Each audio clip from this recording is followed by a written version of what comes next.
Isang mapagpalang araw po sa inyong lahat. Ako po si Dan at ngayong araw ay ilalahad ko po ang aking mga natutunan patungkol sa devotion ngayon na pinamagatang The Coming Prince. And our scripture po is Isaiah chapter 9 verses 6 to 7. So ito ay tumutukoy sa pagdating ng isang piniling leader o Mesias na magdadala ng kapayapaan, katarungan at walang hanggang kaharian. Ang propesiyang ito ay madalas ikinakabit kay Jesucristo na sa pananampalatayang Kristiyano. So ito ay dito for to us a child is born, to us a son is given, and the government will be on his shoulders, and he will be called Wonderful Counselor, Mighty God, Everlasting Father, Prince of Peace. Of the greatness of his government and peace there will be no end.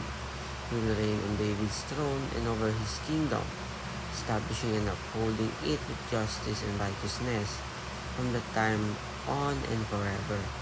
The zeal of the Lord Almighty will accomplish this. So sa talata na ito, sinasabi na isang batang ipinanganak at isang anak ang binibigay sa atin na paiwakating ito magdating sa isang makapangyarihang leader na may responsibilidad para sa kanyang pamamahala.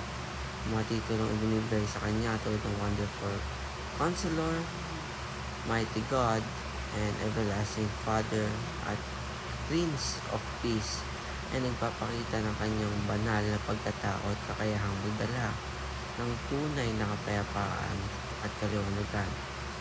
Talata 7, inihayag na ang kanyang pamamahala ay walang katapusan at puno ng katarungan at katwiran.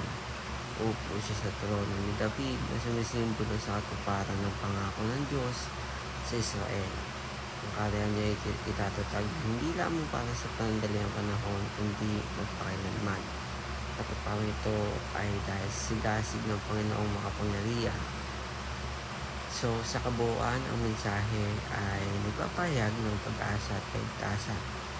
Ang dating na leader ay magdadala ng kaayusan at katuparan ng plano ng Diyos. So, meron itong tatlong katuruan, and first of it is the government of Christ began at His birth. Pamamahala daw ni Kristo ay nagsimula nang siya ay pinanganak. Ayon nga sa talata, ang bata na ipinanganak ay dinala sa mundo upang maging tagapamahala. Mula sa simula, si Jesus ay kinikilala bilang hari na magdadala ng kapayapaan at katarungan. Ang kanyang pagdating ay nagtatag ng isang bagong kaharian, isang espiritual na pamamahala na umaabot sa lahat ng naniniwala sa kanya. Second is the government of Christ increases worldwide. Ang kaharian ni Kristo ay patuloy na lumalawak sa buong mundo. Ang pamamahala ay hindi limitado o sa isang lugar lamang, kundi ito ay lumalago habang mas maraming tao ang tumatanggap ng kanyang ebanghelyo. Ang kapangyarihan at influensya ng kanyang kaharian ay nakikita sa mga pagbabago sa buhay ng mga tao at sa pagpapalaganap ng pananampalatayang Kristiyano sa iba't ibang bansa. And last is the government of Christ governs the nations. Si Kristo ang may kontrol sa mga bansa. Ayon nga sa talata 7, kanyang pamamahala ay walang katapusan at puno ng katarungan at katwiran. Siya ang prinsipe ng kapayapaan na may kapangyarihang pamunuan ng lahat ng tao ng bansa. Kahit sa gitna ng kaguluhan sa mundo, ang plano ng Diyos sa pamamagitan ni Kristo ay patuloy na maghahari.